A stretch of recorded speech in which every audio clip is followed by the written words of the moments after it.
میں کچھ دن پہلے ایک جگہ تعزیت اور ڈرتا ڈرتا گیا تعزیت کرنے. پرانے جاننے والے تھے, دوستوں کا رشتہ تھا, تو میں ایک ہی بیٹا تھا, تو وہ مجھے پتا چلا کہ ٹرین ایکسیڈنٹ میں انتقال کر گیا. تو میں ڈرتے ڈرتے گیا کیونکہ معاملہ مشکوک تھا. اور جب میں تعزیت کے لیے اندر پہنچا تو ہمارے جو انکل تھے, جن کا میرے دوست تھے, وہ ان کے کچھ عزیز کہنے لگا کہ حضرت جی آپ کے ساتھ والے باہر جا سکتے ہیں؟ تو میں نے کہا چلے جاتے ہیں. میں دوستوں کو گاڑی میں بھیج دیا, اور جب میں نے اس سے بات چیت کی, کہنے لگا میرا بیٹا ایکسیڈنٹ تو میں نے بنایا ہے, وہ تو خودکشی کر کے مرا ہے. شادی کے 11 سال بعد خدا نے ایک بیٹا دیا تھا, اور مجھ سے غلطی یہ ہوئی, میں نے کہا میرے بیٹے کو تکلیف کوئی نہ آئے. اس کے منہ سے جو نکلا میں نے اسے دیا, جو اس نے مانگا میں نے دیا. کہتا ہے جو شخص 16,000 مہینے کا کمائے اور بیٹے کو 40,000 کا موبائل خرید کے دے, کہتا ہے میں نے ہر سہولت اسے دی. پھر ایک امیر کی لڑکی سے یونیورسٹی میں پڑھتے ہوئے اس کا تعلق بنا. بچی کے میسج بھی میں نے اپنے موبائل, اس بچے کے موبائل میں دیکھے, اور اس لڑکے نے جو میسج سینڈ کیے وہ بھی میں نے دیکھے. پھر میں گھر پہنچ گیا, میں نے بیٹے سے منتیں کی کہ بیٹا وہ ہمیں رشتہ نہیں دیں گے, ہماری برادری بھی چھوٹی ہے اور ہمارے جیب میں پیسے بھی کوئی نہیں.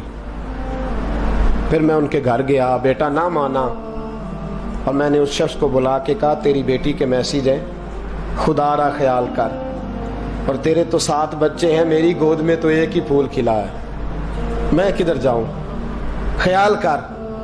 اس نے کہا دوبارہ تو نے نام لیا تو ایسے کیس میں باپ بیٹے کو پھنساؤں گا کہ ساری زندگی نکل نہیں سکو گے. نے کہا میں نے بیٹے سے کہا کہ بیٹا میں نے پگڑی تک رکھی ہے پر مجھے رشتہ نہیں ملا, تو باز آ جا. کہنے لگا 3 راتیں میرا بیٹا سویا نہیں, اور مجھے کہنے لگا حضرت جی وہ 4تھی رات سویا ہے تو دوبارہ اٹھا نہیں.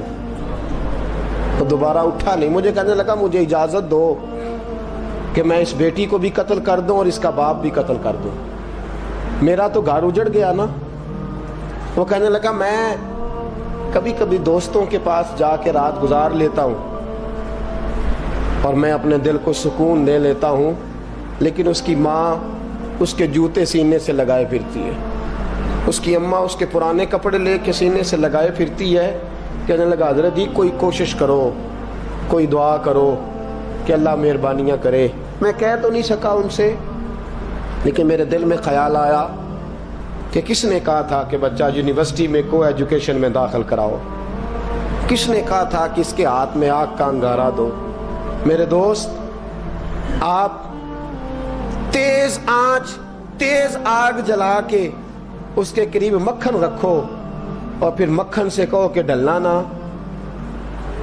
پھر مکھن سے کہو کہ پگھلنا نہ. بھئی تیز آگ قریب جلا دی اور تو کہتا ہے پگھلنا, یہ کیسا ممکن ہے؟ ہو سکتا ہے؟ بولیے نا, ہو سکتا ہے؟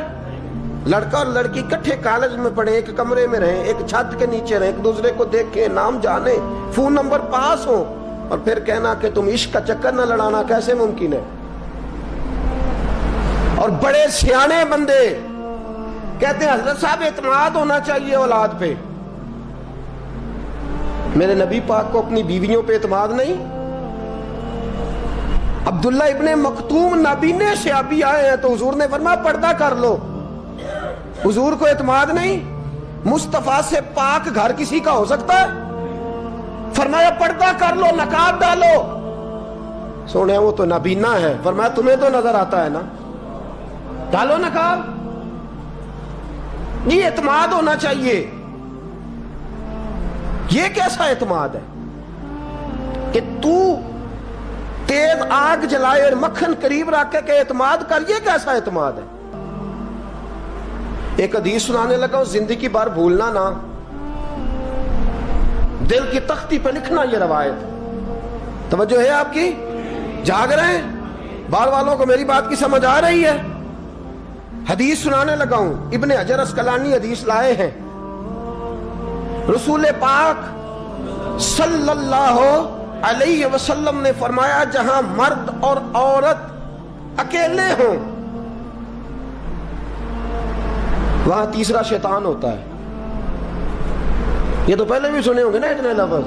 اس سے آگے ہیں ابن حجر حدیث کے لفظ لائے. یا رسول اللہ صلی اللہ تعالی علیہ وسلم، مرد اور عورت اکیلے ہوں تو تیسرا شیطان ہوتا ہے؟ حضور نے فرمایا ہاں. عرض کی حضور اگرچہ وہ نیک ہو. جاگ رہے ہیں نا آپ لوگ؟ اگرچہ وہ جہاں مرد اور عورت اکیلے ہوں وہاں تیسرا شیطان ہوتا ہے. حضور اگر وہ نیک ہو لکھ لو دل کی تختی پر. میرے رسول نے فرمایا اگر عیسیٰ کی ماں مریم بھی ہو اور زکریا کا بیٹا یحییٰ بھی ہو تو میں ان دونوں کو بھی اکیلا بیٹھنے کی اجازت نہیں دے سکتا. فرمایا عیسیٰ کی ماں مریم جو رہی مسجد میں، پلی مسجد میں، جس کی پاکیزگی کا اعلان قرآن کر رہا ہے، عیسیٰ کی ماں مریم. اور فرمایا یحییٰ صرف نبی نہیں، نبی کے بیٹے بھی ہیں. زکریا بن یحییٰ. فرمایا اگر یہ دونوں بھی ہوں، ایک نبی ہو اور ایک ولی ہو، مریم اور یحییٰ بھی ہو، مریم اور زکریا بھی ہو، فرمایا میں ان کو بھی اکیلے بیٹھنے کی اجازت ہے. تو کس نیکی اور پرہیزگاری کی بات کرتا ہے؟ تو کیسا پیر ہے اس کے پاس تنہائی میں بیٹھ کے بی بی اپنا دکھڑا سنا رہی ہے؟ تو کیسا مفتی ہے؟ اٹھا کے لے جا طریقتیں شریعتیں اور جا کے سنبھال لے اپنے جبہ اور دستار میں. وہ کوئی جبہ اور دستار نہیں، وہ گند ہے. اس لیے کہ جو نبی مریم سلام اللہ علیہا کو نبی کے پاس بیٹھنے کی اجازت نہیں دے رہے، وہ پیر کس بات کی مولی ہے جو بیبیوں کو بغیر پردے کے سامنے بٹھاتا ہے؟ اور تنہا بی بی کہتی ہے میرا دکھ سن لے. کس نے اجازت دی ہے؟ اور پھر کہنا تماشا لگ گیا، سٹنڈ لگ گیا. یہ شریعت بیان کر رہا ہوں، رسول اللہ کا فرمان بیان کر رہا ہوں، اور اس سے آگے ہمیں کسی دلیل کی ضرورت بالکل نہیں ہے. پتہ نہیں باپ کو کہ میرا بیٹا کیا کر رہا ہے. اندھی ہے وہ ماں جس کی بیٹی سارا دن نیٹ پہ بیٹھی رہتی ہے، اس کو خبر نہیں کیا ہو رہا. اور جب آگ گلے تک آتی ہے نا، داڑیاں جب جلنے لگتی ہیں تو ہمیں خیال آتا ہے یہ کیا بن گیا ہے. اور جب ماں کا دوپٹہ کھینچنے لگتا ہے نا سگا بیٹا کہ چل میرا رشتہ مانگ، پھر اس کو پتا چلتا ہے کہ یہ تو معاملہ ہی بڑا خراب کر لیا میں نے. میرے دوست، جوانی زیادہ پیسے کمانے کا نام نہیں. اگر تو قیمتی کپڑے پہنتا ہے تو تو جوان نہیں. تو 50 کلو وزن بائیں ہاتھ سے اٹھا لیتا تو تو جوان نہیں. اگر تو ڈگریوں کا ڈھیر لگایا ہے اور تیرا دراز اور الماری بھر گئے ہیں تو تو جوان نہیں. اور اگر تو نے اپنے خاندان اور معاشرے میں اونچا افسر بن کے نام کما لیا تو جوان نہیں. جوان اس کو کہتے ہیں جس کی جوانی پاکیزہ ہوتی ہے. جوان اس کو کہتے ہیں جس کی نظر جھکی ہوئی ہوتی ہے. جوان اس کو کہتے ہیں جو حیا کا پتلا ہو. جوان اس کو کہتے ہیں جو شرم کا پیکر ہو. جوان اس کو کہتے ہیں جس کی نظر سے معاشرے کی بہو بیٹیاں بچی ہو. جوان وہ ہوتا ہے، جوان بھی ہو پاکیزہ بھی ہو. جوان وہ ہوتا ہے کہ میرے رسول پاک نے فرمایا صبح قیامت اللہ عرش کے سیدھے جانب جوان کھڑا کرے گا. 30 سال کا جوان، چڑھتی جوانی، خوبصورت آنکھیں، روشن چہرہ، اس کا وجود طاقت والا. نبی آگے بڑھ کے پوچھیں گے یا اللہ یہ کون ہے جو تیرے دائیں جانب کھڑا ہے؟ اللہ فرمائے گا یہ وہ جوان ہے کہ خوبصورت عورت نے اسے کہا تھا میرے ساتھ منہ کالا کر لے، پر اس نے نظر جھکا کے کہا تھا انی اخاف اللہ. نہ بھائی میں تو اپنے اللہ سے ڈرتا ہوں.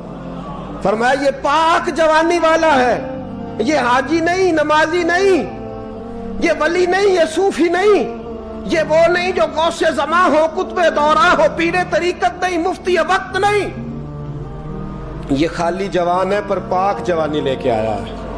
یہ خالی جوان ہے پر پاکیزہ جوانی لے کے آیا. یہ خالی جوان ہے پر اس کی نظروں میں حیا بڑی ہے. یہ پاک، یہ کیا تماشا لگ گیا عشق کا چکر. اور آج جتنی مصیبتیں کھڑی ہوئی ہیں،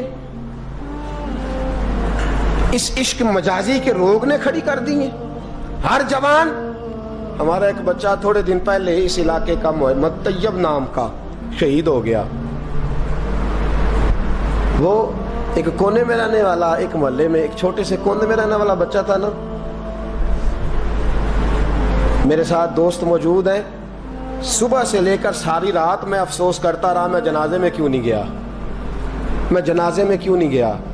وہ بچہ پاک فوج کا وہ شہادت اختیار کر گیا تو فخر سے سر بلند کر گیا اپنا.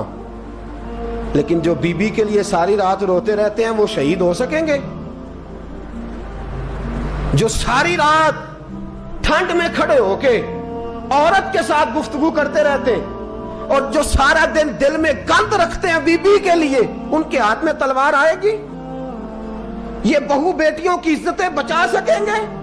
عافیہ صدیقیہ جیلوں میں جل گئی امریکہ کی, اور وہ جب بھی خط لکھتی تھی کہتی تھی کوئی محمد بن قاسم نہیں بچا, وہ کہتی تھی کوئی شہاب الدین غوری نہیں بچا. اور وہ جب بھی, اب تو خیر اس کا ذہنی توازن ہی کام کرنا چھوڑ گیا, وہ بی بی جب بھی خط لکھتی تھی نا اہل پاکستان کو تو کہتی تھی پاکستان والوں بتاؤ کیا تمہارے اندر کوئی بھی خالد بن ولید کا ماننے والا نہیں؟ کیا کوئی نہیں تمہارے اندر جو علی کے نام کا نعرہ لگانے والا ہو؟ کوئی نہیں بچا جو فاروق اعظم کی سیرت کو فالو کرنے والا ہو. کوئی لاؤ جس کے ہاتھ میں تلوار ہو اور مجھے سمجھ آئے کہ یہ وہ ہے جو حسن اور حسین کا نام لینے والا ہے. کوئی نہیں بچا. اس لیے کہ گندگی دماغ میں, گندگی دل میں, گندگی روح میں تو اس کام کے لیے آیا تھا.